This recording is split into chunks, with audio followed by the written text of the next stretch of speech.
1953 October 1 Kurnool రాజధానిగా ఏర్పడినప్పటి నుంచి ఈ రోజు దాకా ఇంకా మనం రాజధాని గురించి కొట్టుకుంటున్నాం. ఇక్కడ ఉండాలా, అక్కడ ఉండాలా. పొలిటికల్ స్టెబిలిటీ, స్థిరత్వం ప్రజలకి చాలా చాలా అవసరం. నేనే హైదరాబాద్కి రాబోయింది అధ్యక్ష. మేము చెన్నైలో ఉండేవాళ్ళం, ఫిల్మ్ ఇండస్ట్రీ అక్కడ ఉండింది. మేమందరం ఏం నమ్మామంటే ఇది మా నేల, మా తెలుగు రాష్ట్రం, మా ఆంధ్ర రాష్ట్రం. అక్కడ సొంత ఇల్లుండి, మా అన్నయ్య గారికి కానీ అందరికీ సొంత ఇల్లుండి, అక్కడి నుంచి అందరం ఉన్నాయన్నీ వదిలేసి అమ్మేసుకొని హైదరాబాద్ వచ్చిన తర్వాత కారణాలు ఏవైనా కావచ్చు, కానీ ఇది నీ ఊరు కాదు, నీ రాష్ట్రం కాదు, మీరు ఇక్కడి నుంచి వెళ్ళిపో. పొలిటికల్గా వెళ్ళిపోవాలంటే ఇది కేవలం ఒక రాజకీయ నాయకుల వరకే గొడవ ఉంది, కేవలం శాసనసభ్యుల మధ్య గొడవ ఉంది అంటే అది వేరేగా చూసేవాళ్ళమే. కానీ సగటు ప్రతి ఆంధ్ర పౌరుడి మీద దాని ఫలితం, దాని ప్రభావం చూపించింది. నాకేమనిపించిందంటే ప్రత్యేకించి చిన్నప్పటి నుంచి అందరం దేశం అంటే ఇష్టం, జాతీయ భావాలు, నేషనలిజం, ఈ భావాలతో పెరిగి భాష కానీ, కులం కానీ, మతం కానీ ఇవన్నీ మనకు చాయిస్ లేవు, ఇక్కడ పుట్టామనుకుంటాం. కానీ లోపల భావం అంతా జాతీయతే ఉండేది, జాతీయ భావాలే ఉండేవి అందరు. అలాంటిది ప్రాంతీయత, ఉప ప్రాంతీయత, రీజనలిజం, సబ్ రీజనలిజం తోటి మళ్ళీ ఇక్కడికి వచ్చేటప్పటికి నాకు గుండె లోతులోంచి ఉద్వేగం, ఆవేదన కలిగి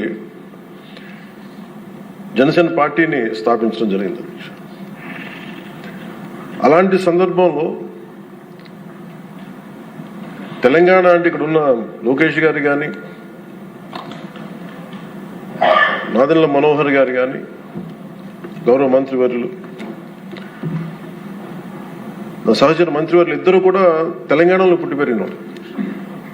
వాళ్ళకి లోపల వాళ్ళు ఆంధ్రాకి వచ్చారు, కానీ వాళ్ళ గుండె లోపల నుంచి తెలంగాణను తీయలేం. ఇలా చాలా మంది సభ్యులు ఉండొచ్చు ఇక్కడ. నేను మా నాన్నగారు నెల్లూరులో పనిచేసేవాళ్ళు కాబట్టి పుచ్చలపల్లి సుందరయ్య గారు లాంటి వాళ్ళు తెలంగాణ ఉద్యమానికి ఎలా పనిచేశారు, ఇవన్నీ మేము ఇప్పుడు చిన్నప్పుడు కథలుగా వింటూ ఉండేవాళ్ళం. సో ఎప్పుడు తెలంగాణ వేరు, ఆంధ్ర వేరు అని ఎప్పుడు భావం లేదు, తెలుగు నేల అనుకో. కానీ లేదు, మీరు విడిపోయిన తర్వాత సహజంగా ఏం జరగాలి అధ్యక్ష? అప్పుడున్న కాంగ్రెస్ ప్రభుత్వం ఏం చేసి ఉండాల్సింది? ఇంత నష్టం జరగబోతుంది, ఇన్ని కోట్ల మంది ప్రజలు విడిపోతున్నారు, ఇట్స్ కైండ్ ఆఫ్ పార్టీషన్. ఇలాంటి విభజన జరుగుతున్నప్పుడు ఎలా ఆలోచించి ఉండాల్సింది? బాధ్యతగా అప్పుడున్న కేంద్ర ప్రభుత్వం కానీ, కాంగ్రెస్ లెడ్ యూపీఏ కేంద్ర ప్రభుత్వం కానీ విభజించిన విధానం కానీ, అలాగే మనోహర్ గారు ఆ రోజున సభలో ఆయన సభాపతిగా ఉండి, సభాపతి స్థానంలో ఉండి ఆయన ఆధ్వర్యంలో జరిగిన అంటే మొత్తం పెట్టిన బిల్లు కూడా, the house while rejecting the AP Reorganization Bill 2013 resolves to request the Honorable President of India not to recommend the AP Reorganization Bill 2013 for introduction in the Parliament, as the bill seeks to bifurcate the state of Andhra Pradesh without any reason, basis, and without arriving at a consensus in utter regard to the linguistic and cultural homogeneity and economic and administrative viability of both the regions. The bill also completely ignores the very basis of formation of states of Andhra Pradesh, the first linguistic state created in independent India. దీంట్లో ప్రత్యేకించి మీరు చూస్తే utter disregard to the linguistic and cultural homogeneity and economic and administrative viability. ఇందాక లోకేష్ గారు చెప్తున్నప్పుడు కనీసం ఆఫీసులు కూడా లేవని ఫోటోలు చూపిస్తా ఉంటే, నేను అప్పుడు ముఖ్యమంత్రి గారిని కలవడానికి వచ్చినప్పుడు ఆయన ఆఫీస్ చూశాను. ఏదో ఇంజనీరింగ్ ఆఫీస్లో కూర్చొని ఆయన చేసే విధానం అంటే ఆయన క్వైట్ అన్ ఆప్టిమిస్ట్ కాబట్టి, ఆయన చాలా బలమైన ఆశావాది కాబట్టి ఇక టెంట్ వేసుకుని మనం చేద్దాం, డెవలప్మెంట్ చేద్దాం అన్న ముందుకు తీసుకెళ్తా ఉన్నారు అధ్యక్ష. ఇలాంటి సందర్భంలో దీనికి ఒకసారి ప్రజల దృష్టికి కూడా తీసుకురావాల్సింది. అసలు భాషా ప్రయుక్త రాష్ట్రాలు గనక పొట్టి శ్రీరాములు గారి ద్వారా జరగకుండా కనుక ఉంటే ఏం జరిగి ఉండేదనంటే, ఇది మనందరికీ చాలా చాలా అవసరం. అధ్యక్షుడు తెలుసుకోవాల్సిన, ప్రజలు కూడా తెలుసుకోవాల్సిన అవసరం అందరికీ ఉంది. ఆంధ్రప్రదేశ్ రాష్ట్రం ఏర్పడకుండా కనుక ఉండుంటే భాషా ప్రాతిపాదికన తెలంగాణ ఈ రోజున మహారాష్ట్రలోని, తెలంగాణ పూర్తి తెలుగు రాష్ట్రం వెళ్ళేది కాదు అధ్యక్షుడు. మహారాష్ట్రలోని నాందేడ్, పర్బని, బీడ్, ప్రస్తుతం సంభాజీనగర్ అయిన ఔరంగాబాద్, ఉస్మానాబాద్ జిల్లాలో కొంత భాగం, కర్ణాటకలోని గుల్బర్గా, బీదర్, రాయచూరులో కొంత భాగం కలిసి ఉంది. 1956 అదే భాషా ప్రాతిపాదికన ఈరోజు కేరళ ఏర్పడింది అంటే, మద్రాస్ ప్రెసిడెన్సీ నుంచి మలబార్ జిల్లా, కాసర్గోడ్, ట్రావెన్కోర్, కొచ్చిన్తో కలిసి మళ్ళీ కేరళ రాష్ట్రం ఏర్పడింది. అలాగే ఈ రోజున మనం చెప్తున్న మైసూర్ దీని రాష్ట్రం, బళ్ళారి, కొల్లేగల్ తాలూకా, సౌత్ కెనరా కలిసి కన్నడ మాట్లాడే ప్రజలు కర్ణాటక రాష్ట్రం ఏర్పడింది. బాంబే ప్రావిన్స్, మహారాష్ట్ర, గుజరాత్ ప్రత్యేక రాష్ట్రాలుగా ఆవిర్భవించాయి. తర్వాత పంజాబ్, హర్యానా,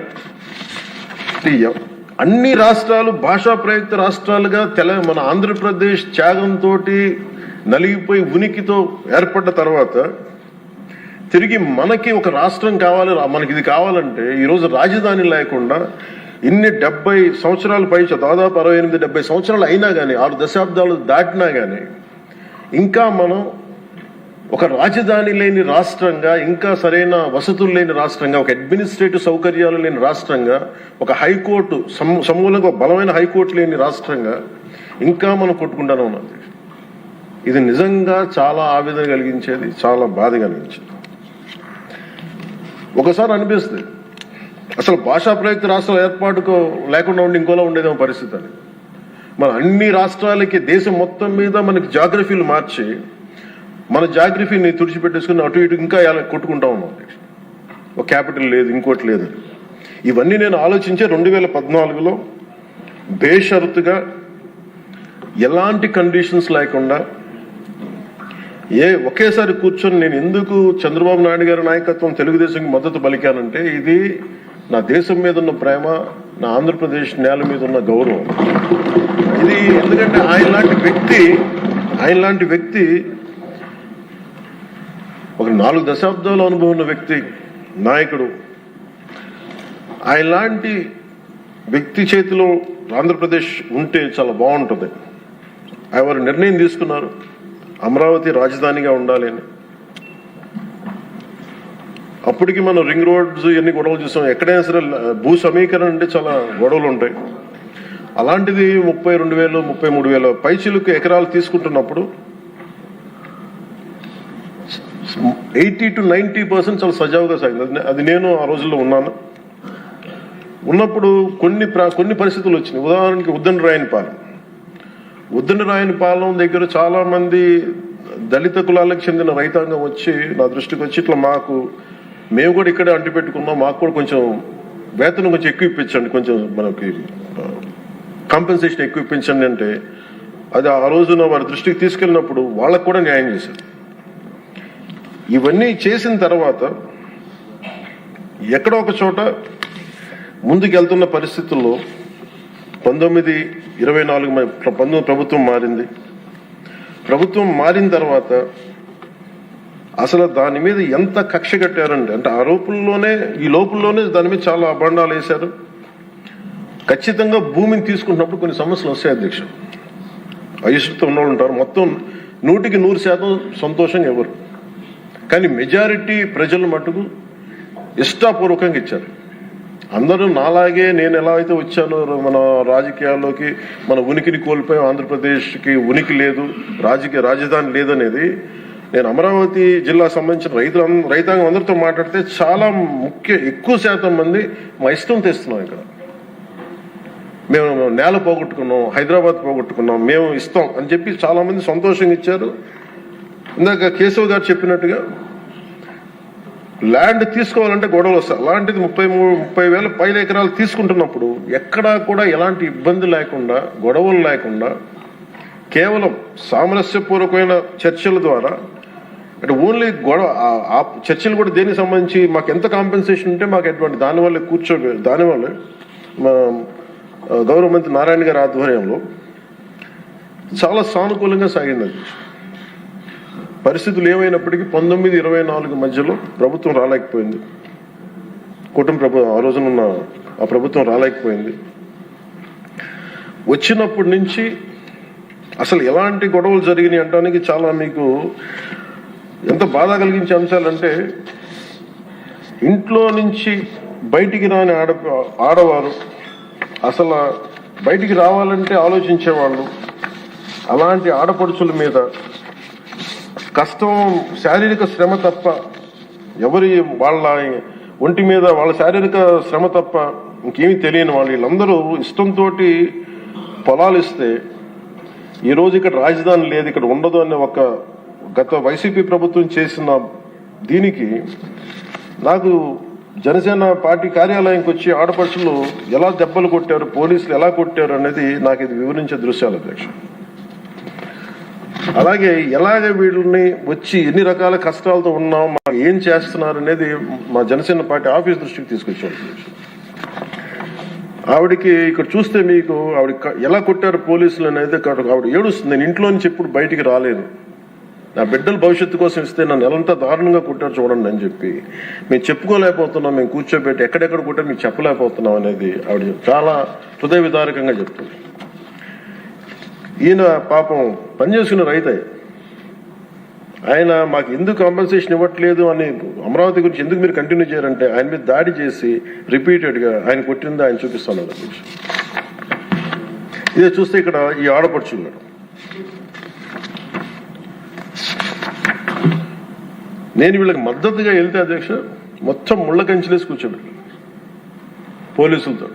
ఈరోజు చూస్తున్న అమరావతి కానీ ఈరోజు చూస్తున్న ప్రాంతం కాదు, ఒక యుద్ధ వాతావరణం ఉండేది, గుబులు వాతావరణం ఉండేది. చట్టసభల్లోనే ఇందాక లోకేష్ గారు చెప్తున్నట్టుగా చట్టసభలోనే దాడులు చేసే పరిస్థితిలో ఉన్నప్పుడు, ఇంకా బయట శాసనసభ్యులకే రక్షణ లేనప్పుడు, ప్రతిపక్ష నాయకులుగా ఉన్న చంద్రబాబు గారికి రక్షణ లేనప్పుడు, ఇంకా సగటు రైతుకి ఏ రక్షణ ఉంటుందో మీరు ఊహించుకోగలరు.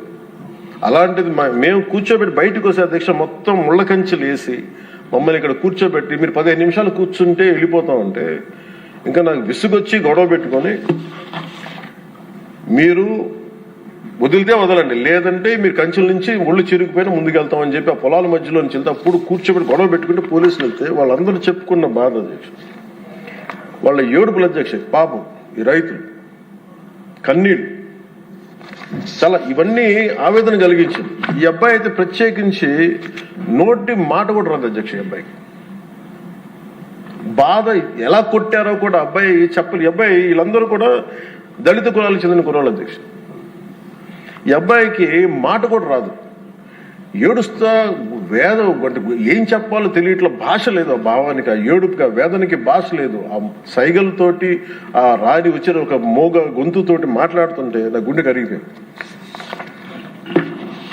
రైతాంగం అందరూ వచ్చి మమ్మల్ని రిపీటెడ్గా మాకు హెల్ప్ చేయండి, మీరు నిలబడాలంటే ఇవన్నీ కూడా నేను అప్పుడు మేము అలయన్స్లో ఉన్న భారతీయ జనతా పార్టీ కేంద్ర నాయకత్వం దృష్టికి తీసుకెళ్లి ఆ రోజున జనసేన పార్టీ నుంచి చాలా బలంగా నిర్ణయం తీసుకున్నాం. ఆంధ్రప్రదేశ్కి ఉండేది ఒకే ఒక రాజధాని, అది అమరావతి అవుతుంది. అది మేము చాలా క్లియర్ కట్గా మేము చాలా బలంగా తీసుకున్నాం అధ్యక్ష.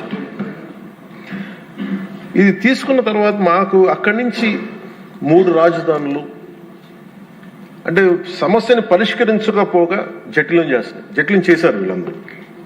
మేము అలయన్స్కి ప్రత్యేకించి మేము పెట్టుకుంది ఆంధ్రప్రదేశ్కి ఒక్కటే ఏక రాజధాని ఉంటుంది, దాన్ని ముందుకు తీసుకెళ్తాం, అదే కమిట్మెంట్తో వచ్చాం అధ్యక్ష. ప్రజలు దాన్ని అర్థం చేసుకున్నారు, మనస్ఫూర్తిగా దీనికి 164 సభ్యులతోటి ఎన్డీఏ కూటమిని గెలిపించారు. ఈ రోజున మేము ఆ మాట నిలబెట్టుకునే భాగంలో ఒక అడుగు బలమైన అడుగు పాదముద్ర పడింది అధ్యక్ష. ఇది చట్టసభల్లో ఇచ్చే మాట జస్ట్ ఒక సింపుల్ ప్రామిస్ కాదు, ఏదో చేస్తాం అలా కాదు. చట్టసభలో ఇచ్చే మాట ఇట్స్ అ కమిట్మెంట్, అంటే వాగ్దానం అధ్యక్ష. ఏదో ఇచ్చాం కదా మాట అలా కదా, ఇది వాగ్దానం అనే పదమే వాడతాం. వాగ్దానం అంటే మేము కష్ట నష్టాలు వచ్చిన commitment is what transforms a promise into a reality. This is what said by Lincoln. Commitment ఉన్న చోట కన్సిస్టెన్సీ ఉంటుంది. అందుకే మేము ఈ రోజున ఎన్డీఏ కూటమి ప్రభుత్వం చంద్రబాబు గారి నాయకత్వంలో we're committing, we have committed, will make sure this is only going to be the capital of state of Andhra Pradesh. Will take it forward.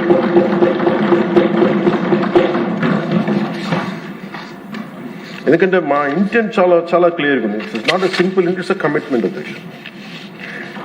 ఇదే మేము మాటగా, ఇది మన చట్టసభలో ఇచ్చే మాట. ఒకసారి ఇది కూడా మీకు పటేల్ గారి మాటలు గుర్తు చేస్తాను.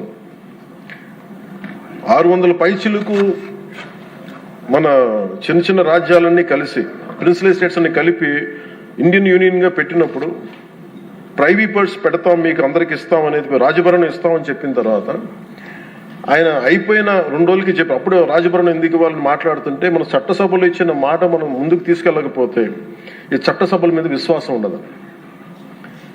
అది రాజభరణం తీసేసిన తర్వాత కూడా దాని ముందే ఆయన చెప్పారు, రాజభరణం తీసేసే మైండ్ సెట్ లో ఉన్నారని ఆయనకి అర్థమైంది అనుకుంటే ఆ కాంటెక్స్ట్ లో చెప్పారు అధ్యక్ష.